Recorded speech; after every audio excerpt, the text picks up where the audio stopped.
Once you were old enough, what were the dark family secrets you were finally letting on? Got a Facebook message from one guy asking if I was related to my dad, since it's not a common last name. I thought he was a fan of his work, because I was in college at the time and the guy was about the same age as me, and that's how I found out my dad slept around and that I had a half brother the same age as me. My grandfather killed his youngest brother to get out of going to Vietnam. He, his brother, and 2 of their friends had their numbers called in the draft for Vietnam. They didn't want to go, obviously, but they didn't come from money and all work to support their families. If they got arrested they'd lose their jobs and their families would lose their income. So they decided on a different plan to get out of going. They would drive to get their medical checks together, and on the way there they would drive the car into a tree. The plan was to get too injured to get sent to war, but not so injured as to be permanently crippled, and it had to look like an accident so nobody got arrested. This was in country Western Australia, so they were all going to say they swerved to miss a kangaroo and hit the tree. My grandfather was driving, his friend was in the passenger seat, and the other 2 were in the back. His brother was behind the passenger seat. They hit the tree doing about 40 kph, enough to be serious. A broken leg for my grandfather, a broken arm for the guy behind him, and broken ribs all around. They definitely weren't going to war. The problem was that for maximum impact, and because this was rural Australia in the 60s, they weren't wearing seatbelts, and nobody found them or their car for an hour or so, and nobody considered internal injuries in this plan. And my grandfather's brother bled to death from a ruptured spleen in the back seat. He was dead before they got to hospital. My grandfather never forgave himself, and he never talked about it. My grandma was the only one he ever told, as far as we know, and she didn't tell my mother and I until long after his death. We found a small box in their bedroom when we were cleaning out the house after she died last year. It had a clipping from the local newspaper at the time about the accident. It said that they had swerved to miss a roo, and called it a tragedy. I don't think my mother told any of her siblings, so technically this is still the family secret. I guess now you're all in on it. My grandfather got out of serving in Vietnam by robbing pharmacies and going to jail for years. Wow. Mine got out of it by telling the Navy that he could type, so he remained stateside and typed reports or something for his unit. He said he was one hell of a 2-fingered typist. Not very much a secret, but took me until I was older to understand what was happening. My mom would sometimes have us play a game called Army, which consisted of me, my mom, and my siblings army crawling around our apartment. Kind of a hide and seek style game. She would yell hit the deck randomly and we would all drop and find a hiding spot. We would giggle and giggle while my mom army crawled around looking for us. We loved the game so much. I realized a few years ago while retelling the story that we lived in a really terrible neighborhood, and she would yell it out when she heard gunshots outside the building. I'm assuming she was worried about stray bullets. Your mom is a reffing G. War vet, single mom of 3. Worked her way up in life from bartending to union plumber foreman to owning her own gunsmithing shop with my stepdad. She's a strong woman. Pretty effing smart way to teach kids how to duck and cover without scaring the hell out of them.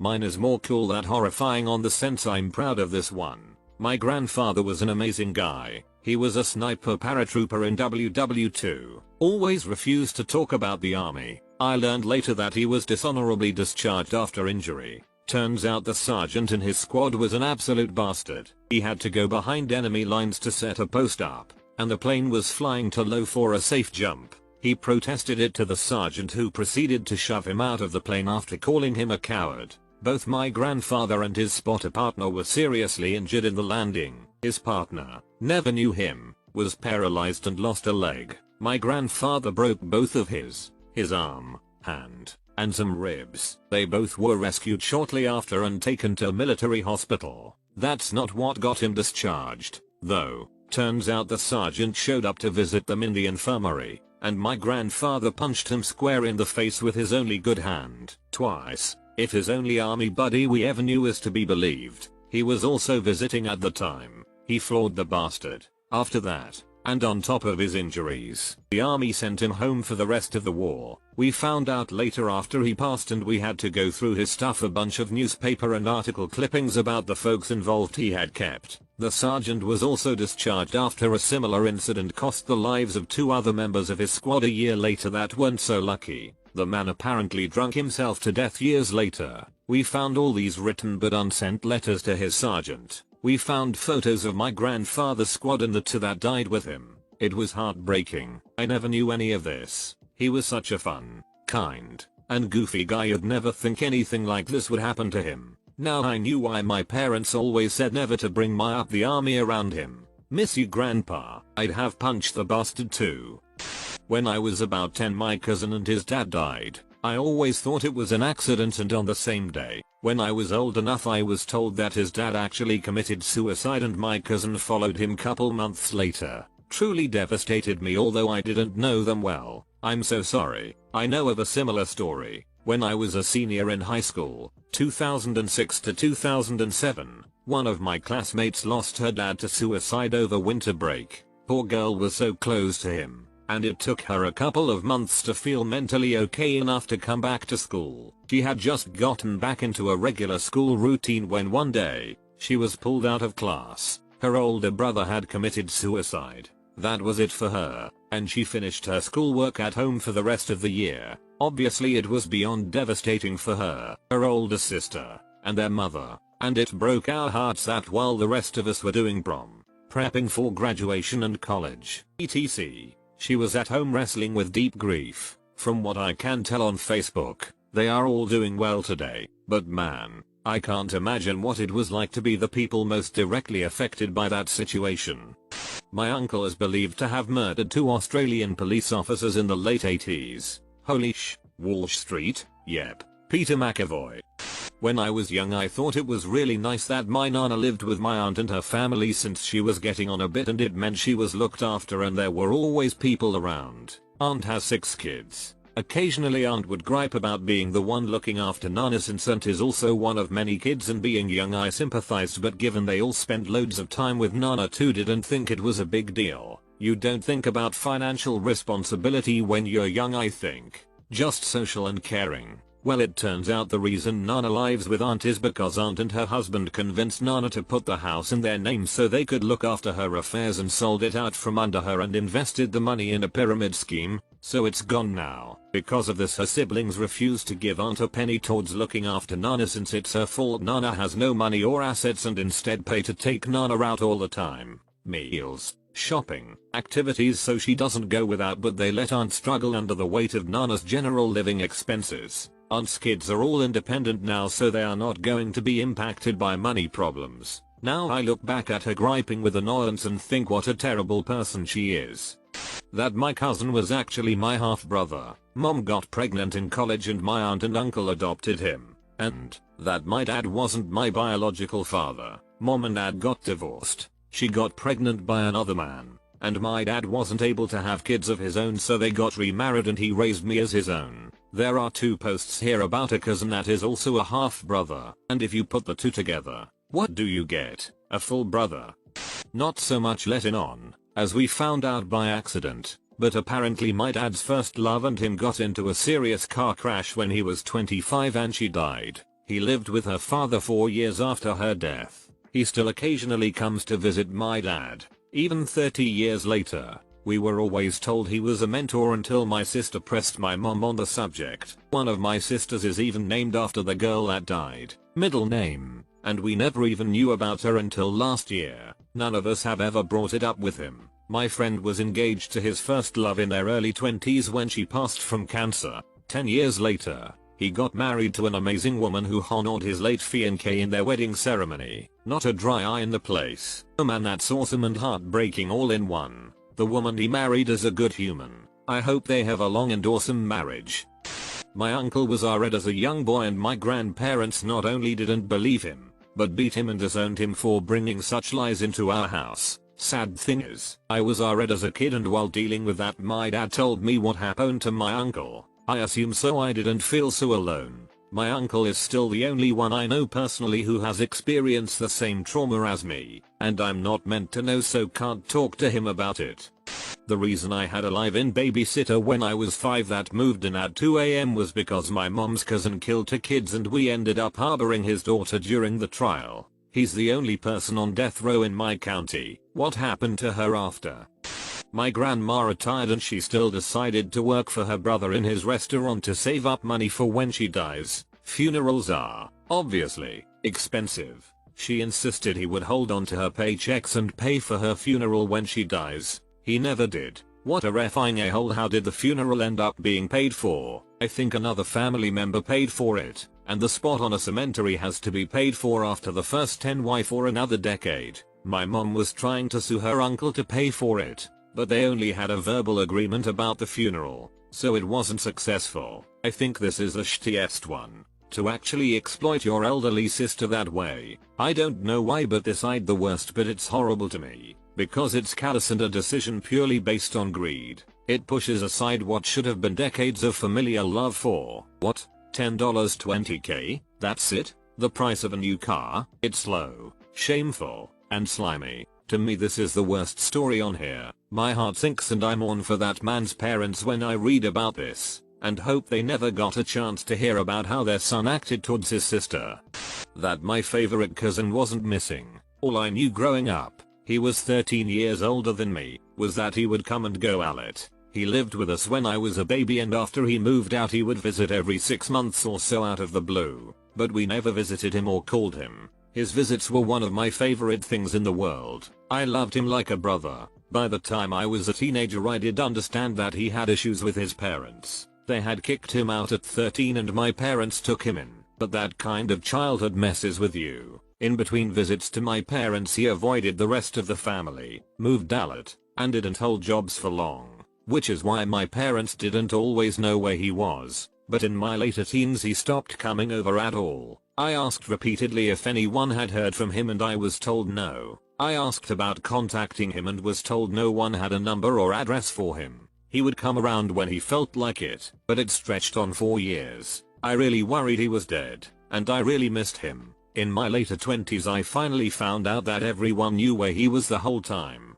He was in prison for murder. From what I hear it was actually somewhat justified. He was defending his new wife, who I never got to meet. I also found out some super shitty things about how the extended family sided with his fed up parents and refused to help him or his wife when he got arrested. And that they shamed my dad into not helping either. I tried to send a message to him in prison, but I don't know if he ever got it. I wish he knew that I didn't turn my back on him for decades like everyone else did. I just didn't know. You could probably request a visit with him and visit. He could deny it, but it would be worth a try if you would like to see him. Try sending another message. There could be so many reasons why you didn't get a reply. It's incredibly hard to track people down and actually communicate with them in prisons. If a letter doesn't work, look up their facility online and see if they use GTL Connect Now, JPay etc, and put some money on your end of the phone and add the inmate on contacts. You will pop up on their tablet and they will know. Keep sending messages. It may take time for him to get over the shame. Also send him shoes. They are treated like crap and their own footwear is expensive. My step-grandfather has always been an alcoholic. As a child he even taught me how to mix his favorite drink. As kid at like 6 years old I would mix his drink as he liked and bring it into him in the living room. Don't ask what the drink was a mix of cause I literally can't remember. And my grandpa always acted funny. I always liked spending time with him cause I found him funny. So I never saw the bad side of his alcoholism and he never made me drink or anything, so overall he didn't have any negative impact on me at all. But before I was born he could get so drunk he threatened to kill my grandma, and when he got in a car accident and came home he was bleeding badly from his head and he started saying my granny shot him. He even threw out some of the wedding pictures my parents had. I never knew how horrible he was. Maybe cause he liked kids or something. He would make me cocoa and watch Garfield with me when I was a kid. He was never a bad influence in my life. So it was so weird to me when I found out these things about him. Before he died though, he really regretted drinking, and he completely stopped. He became really depressed too until his granddaughter, biological, was born. He was so happy about his granddaughter, he died regretting everything, and a sober man who was happy to have been able to meet his one and only biological granddaughter. Regardless of everything he really changed in the end and everyone was really upset he died. Most my mom's family were aging drunks. She was a very late oopsie baby, so almost all her siblings were grown once she came around, and she spent a lot of time bouncing between siblings, parents, or other relatives. Her older brothers got her drunk at age 5 and laughed while she puked all over herself. She learned to drive around 10 because her brother would get tush-faced and she'd have to drive him home. And there was also pretty severe medical neglect. She's never gotten therapy and was a real treat to be raised by. Intergenerational trauma, the gift that keeps on giving. Somewhat similar situation to you. Whenever I hear stories of my step-grandpa, it's like hearing a story about a completely different person. My extremely patient, mild-mannered, and kind step-grandpa apparently used to be a drunk when my stepdad was growing up, and I don't think he even became the man he is today until my stepdad was in his late 20s. It's sad and baffling on the rare occasion when my stepdad will tell a story about him. My father met my mother in the Philippines when he was stationed there in the Navy. He married her there and conceived me. He went away to finish his tour of duty. My mother moved to America when she was a month away from giving birth to me. She moved in with relatives in Texas. My father's tour ended while he was in Hawaii. He met a woman there and called my mom in America, asking for a divorce. He wanted to take back his recent marriage to her with a kid on the way because he had a hot one-night stand. My mother was already scared. Being in a new country, not knowing much English, add to this that she was pregnant, about to give birth, and her husband was dumping her. My Texan uncle got on a plane to Hawaii, prepared to kick my father's ass. He somehow talked my father into being a man and taking responsibility for his wife and child. The fact that the fling dumped his ass surely helped. He was back by the time I was born. I learned all this when I was 11, around the time my parents got divorced. It was only the first of countless dark family secrets I would come to learn during my teenage years. Grandma had 13 siblings. Of those, 7 women are still alive. Once a year they have a sister day where they all except one are going somewhere to have fun. They've been doing this since they were teens. All but one sister, who has been lied to her whole life about Sister Day, because she thinks it doesn't exist. This is supposed to have been started when that one sister borrowed something and didn't give it back, or something trivial like that. We are all reminded whenever we all get together, pre-pandemic, that we're not to talk about this, because it will hurt that sister. Still can't wrap my head around how backstabbing by some family members of mine are, because this is just stupid. My grandmother's first husband was extremely abusive, but this was the 60s and he hid it well. She couldn't file for divorce without proof of injury, so she beat herself in the face with a slipper to get away. She was 21 or 22 or so with 3 young children. I'm 23 right now and I could never imagine. She was such a strong lady. I miss her. 3. My great-great-grandma couldn't get a divorce for cruelty. It was the 1910s. So she left her husband and moved in with another man. Her husband divorced her for infidelity, which she gleefully admitted.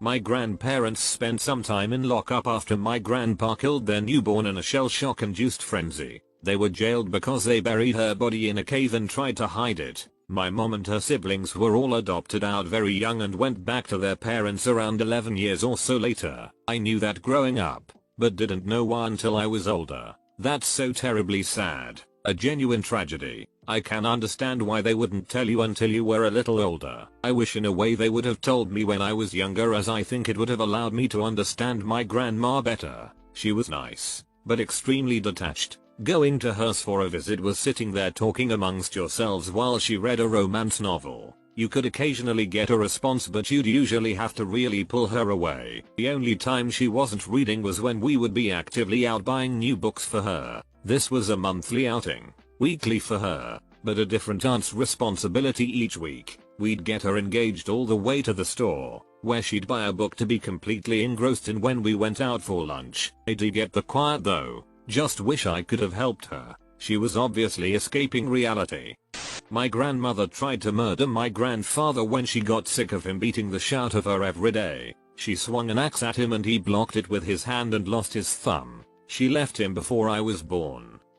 To put it shortly, my family tree is more like a very long branch. Yes, we have the genetic defects to prove it. That's not uncommon where I'm from. Hundreds of tiny isolated rural communities with little easy access led to a lot of accidental inbreeding. World-class geneticists flock to my province to study all the weird shit that pops up. It's gotten to the point that people in other nations have found out their family was from here when they get a disorder or defect that was only present in this one family from this certain bay. That's really interesting. I won't ask for an example disorder since that might reveal your location, but it's interesting there's such highly unique mutations in humans. So more like a family wreath? That is how one of my high school friends came to be. His grandfather is his dad. My cousins used to stay with us a lot. I remember my male cousin was just a small baby when he first came to us. He would scream and scream and scream all night, and mum put him in my room so I used to spend the night cuddling him or playing peekaboo. My other cousin was my age, 5, at the time. I found out later, my auntie was a heroin addict and a sex worker. My cousins were the result of clients and my male cousin was actually born whilst my auntie was heavily using and he was going through withdrawal after his birth. My grandparents ended up flying in from Wales and taking custody of them as well as putting my auntie on a plane and leaving with all of them. It was one of the saddest days of my life that I never understood. I thought they were going to be my brother and sister and wasn't sure why all of a sudden they were taken from me. So sad to read this. How are they doing now? My uncle wasn't missing a ton of birthday parties, family reunions, holiday dinners, etc. when I was a kid because of his really busy job, but because he became a heroin addict after his wife took off with their daughter, my cousin who I've still never met. Wait, your uncle beat your grandpa into unconsciousness? This is pretty dark. Honest question. Do you think it was better for you parents to keep it a secret and not expose you to those kinds of things? Or would you rather have them try to explain addiction and real world issues? I honestly have no clue how it would have affected me to learn those things at such a young age. So it's tough to answer that question. What I can say is that although it was pretty jarring to learn the truth, I was able to process it and just move on with life pretty quickly. I suppose you could say being older and further removed from those events played a role in that. I don't hold it against my parents for hiding it from me. My father cheated on my mum with my sister and I's horse riding instructor. We'd always thought it ended amicably. We only found this out while mum was admitting to having contemplated driving off the road with us in the car as kids, as opposed to raising us as a single mum with no career or stable job. Oh man, I totally read this wrong at first and thought there was some horrible incestuous abuse going on. Either way, I'm so sorry. Not me, but a family friend passed away last year. We met because our daughters did karate together. I was friends with both him and his wife, still friends with his wife. He was already in his 70s when we met. His wife is about 20 years younger than him. He had a fascinating life story, and I wanted to record it for his daughter. She was going through some difficult times as a young teen. She acted very badly towards him and I felt, based on my own difficult teenage years and experiences with my dad, that she might one day want to know him better, especially since he was already quite old and not in great health. I felt bad that she would likely get to know her dad as an adult, so I spent several hours with him making recordings of his stories from his life. It was really interesting. After he passed away, I sent the recordings in USB drives to his wife. She got back to me and said they just threw them away. It came out that he had molested his daughter. I felt absolutely gut punched and so angry at this old guy who was funny and bit ornery.